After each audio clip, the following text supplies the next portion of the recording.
दोस्तों, मैं संगीता तिवारी धन परिवार चैनल में आपका हार्दिक स्वागत करती हूँ। दोस्तों, चैत्र नवरात्रि का प्रारंभ हो रहा है और मैं आपको आज शेयर करने वाली हूँ नवरात्रि की पूजा विधि के बारे में। दोस्तों, पहले दिन जो विशेष रूप से पूजा होती है, कलश स्थापना और साथ में ही जवारे बोए जाते हैं, अखंड दीपक प्रज्वलित किए जाते हैं। इसलिए मैंने पहले ही बताया है कि पहले दिन माँ भगवती की पूजा बहुत विशेष होती है। इसी से दोस्तों धैर्य के साथ पूजा को संपन्न करना चाहिए, क्योंकि पहला दिन माँ दुर्गा के आवाहन का दिन होता है। आज के दिन माँ विराजित होती हैं, फिर हम 9 दिनों तक पूजा आराधना मंत्रों का जप करते हैं। इसी से पहले दिन की पूजा पूरे नियम से करना चाहिए। दोस्तों, आज का विशेष वीडियो बहुत महत्वपूर्ण है, क्योंकि कैसे जवारे बोएंगे, कैसे घट स्थापना करेंगे, कैसे अखंड ज्योत जलाएंगे, बिल्कुल आसान तरीके से आपको पूजा विधि बताएंगे। इसलिए वीडियो को अंत तक सुने। दोस्तों, वीडियो पसंद आए तो लाइक और सब्सक्राइब करिए, क्योंकि मात्र एक यही माध्यम है जिससे हमें पता चलता है कि मेरे दोस्तों को वीडियो पसंद आ रहा है। दोस्तों, आपका एक सब्सक्राइब मेरे लिए बहुत महत्व रखता है। अब जानते हैं नवरात्रि के प्रथम दिन कलश स्थापना और संपूर्ण पूजा विधि के बारे में। दोस्तों, सबसे पहले हमें जहां माता जी का पूजा करनी है उस जगह को साफ सुथरा एक दिन पहले कर लेना है।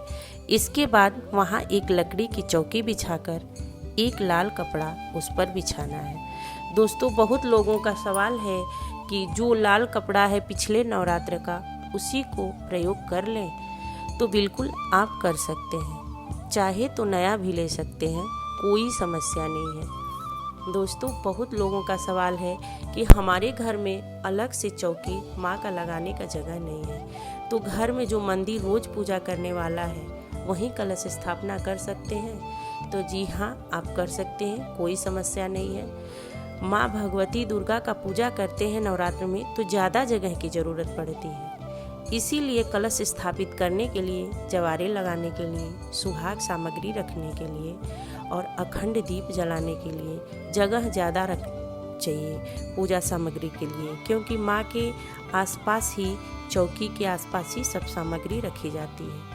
अगर आपकी पूजा स्थान में जगह पर्याप्त है तो आप चौकी नहीं अलग से लगाएं, वहीं पूजा कर लें पुराने मंदिर में ही। उद्देश्य चौकी लगाने का यही है कि नवरात्रि में माँ की विशेष पूजा होती है। सब पूजा सामग्री माँ के आसपास रखा जाता है, इसलिए चौकी लगाना पड़ता है। दोस्तों, अब पूजा विधि जान लेते हैं। सबसे पहले लकड़ी के चौकी पर लाल कपड़ा बिछा लें, फिर माँ की प्रतिमा विराजित करें और माँ की दाईं तरफ कलश स्थापित किया जाता है। चावल का ढेर करके या अष्टदल कमल बना लें, उस पर कलश स्थापित करें। उसके बाद आप पीतल का कलश लें, उसमें मौली बांधे स्वास्तिक बनाएं। कलश में शुद्ध जल भरें, उसमें पान, सुपारी, एक सिक्का, एक साबुत हल्दी का गांठ अवश्य डालें। इसके कलश में आम का पंचपल्लव अवश्य डालें। फिर एक पात्र लें जिसमें चावल भर के उसमें रोली और हल्दी और कुमकुम, गुलाब की पंखुड़ी डालें। चुंदरी से लिपटा हुआ नारियल उस पात्र पे रखें। पानी वाला नारियल जो है उसके ऊपर रख दें। अगर कलश के लिए मिट्टी का पात्र है तो भी प्रयोग कर सकते हैं। नारियल का मुख आपकी तरफ होना चाहिए। दोस्तों, ये चीज़ ज़रूर ध्यान दें। कुछ ज़रूरी बातों का ध्यान रखना आवश्यक है, जैसे शुद्ध पानी से नारियल को साफ कर लें, नारियल पे स्वास्तिक बना लें और लाल चुंदरी ओढ़ा के कलश के ऊपर, चुंदरी लपेट के कलश के ऊपर रखें। कलश में पानी कंठ के ऊपर रखें, खाली कलश न रखें। दोस्तों, 9 दिन पूजा करने के बाद कई बार जल लोग कलश में बहुत थोड़ा रखते हैं और 9 दिन नवरात्रि के बाद जल सूख जाता है। तो दोस्तों, कलश बिल्कुल ठीक से भरें और ध्यान दें ताकि नवरात्रि के 9 दिनों में वह गिरे ना, इस बात का ध्यान अवश्य रखें। कलश स्थापना के बाद एक पान का पत्ता लें, उस पर एक सुपारी रखें। अगर आपके पास गणेश की मूर्ति है तो उन्हें भी रख सकते हैं, पान सुपारी की ज़रूरत नहीं है। दोस्तों, फिर दीपक प्रज्वलित करें। पहले गणेश गौरी का पूजा करें, फिर कलश की पूजा करेंगे। मतलब धूप दीप अक्षत पुष्प प्रसाद आदि थोड़ा थोड़ा चढ़ाएं गौरी गणेश को, कलश को, और तिलक लगाएं गणेश गौरी को। ये सब पहले गणेश गौरी और कलश का पूजा कर लें। दोस्तों अब आप माँ दुर्गा की पूजा करनी है। सबसे पहले अपने दाहिने हाथ में थोड़ा सा अक्षत पुष्प लें और माँ दुर्गा का ध्यान करें। आप चाहे तो ध्यान के दौरान यह मंत्र भी बोल सकते हैं, या देवी सर्वभूतेषु शक्ति रूपेण संस्थिता नमस्तस्यै नमः तस्यै नमः तस्यै नमो नमः, या फिर ओम दुम दुर्गाए नमः भी बोल सकते हैं। फिर अपने हाथ का अक्षत पुष्प माँ के चरणों में अर्पित करें। फिर माँ को पुष्प से 4 बार जल का छिड़काव करें। स्नान के रूप में माँ को फूल से स्नान कराएं। इसके बाद माँ को कलावा अर्पित करें। फिर हल्दी रोली से माँ के तिलक लगाएं। माता जी को लाल पुष्प जैसे गुड़हल गुलाब अर्पित करें, अक्षत अर्पित करें। इसके बाद धूप दीप जलाएं, फलों का भोग लगाएं, मिठाइयों का भोग लगाएं। जो भी प्रसाद उपलब्ध हो आप माता जी को प्रसाद में लगाएं। फिर लौंग इलायची सुपारी का माँ को पान का बीड़ा दें, क्योंकि मुख को शुद्ध करने के लिए भोग के बाद पान का बीड़ा जरूर अर्पित करना चाहिए। फिर अपने हाथ में अक्षत लेके माँ से क्षमा प्रार्थना करें। पूजा में कोई गलती हो गई हो तो माँ से क्षमा करना चाहिए। अक्षत माँ के चरणों में अर्पित कर दें। इसके बाद माँ जी के चरणों में दक्षिणा जरूर अर्पित करें। दोस्तों 1 रुपया हो या 11 रुपया हो, अपनी क्षमता के अनुसार माता जी को दक्षिणा अवश्य दें। फिर जल से आचमनी करें। आप चाहे तो सुहाग की सामग्री भी अर्पित कर सकते हैं। अगर पहले दिन नहीं कर सकते तो आप अष्टमी सप्तमी को भी माँ के सामने कर सकते हैं। सुहाग सामग्री में जैसे छोटी चुंदरी, चूड़ी, मेहंदी, सिंदूर, महावर जो आता है 16 श्रृंगार में, वो माता जी को सुहागन औरतें जरूर अर्पित करें।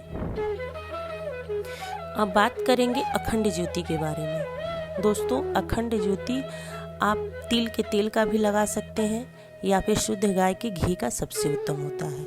अगर शुद्ध गाय का घी नहीं है तो आप तिल का तेल भी जला सकते हैं, आपके ऊपर है। सरसों का तेल माता जी के सामने पूजा स्थान में, घर के मंदिर में सरसों का तेल नहीं प्रज्वलित किया जाता, क्योंकि सरसों का तेल भैरव को और शनि देवता को जलाया जाता है, पीपल के वृक्ष में जलाया जाता है। घर के मंदिर में शुद्ध घी सबसे सर्वोत्तम होता है।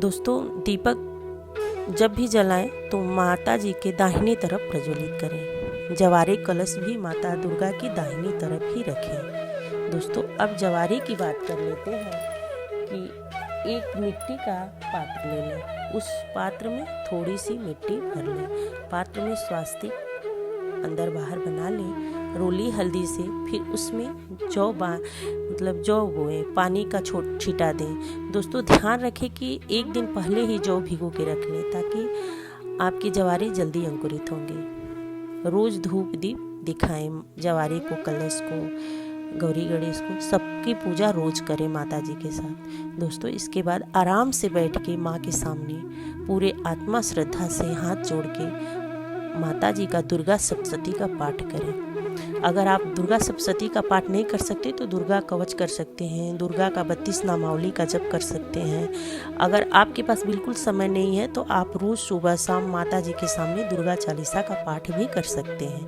आपको जो आता हो, जो भी आपके मन में मतलब श्रद्धा हो, जितना समय हो, आप माता जी के सामने हाथ जोड़ के पाठ करें। रोज़ माता जी का सुबह शाम जय अम्बे गौरी से आरती करें और माता जी के सामने नवरात्र भर कपूर जलाएं। और अगियारी, दोस्तों अगियारी के बारे में बात करेंगे तो गाय के कंडे को ले लें और उस पर गाय के कंडे पर चंदन भूरा गुगुल लोहवान जला के फिर माता जी को अगियारी दिखा के पूरे घर भर धुआं घुमाएं। इससे आपके घर में बिल्कुल पॉजिटिव ऊर्जा आएगी, निगेटिविटी दूर हो जाएगी। दोस्तों उम्मीद करते हैं माँ की पूजा से संबंधित जानकारी पसंद आई होगी। अगर पसंद आए तो वीडियो को लाइक और शेयर करिएगा। चैनल पे पहली बार है तो प्लीज़ सब्सक्राइब करिएगा। जय माता जी।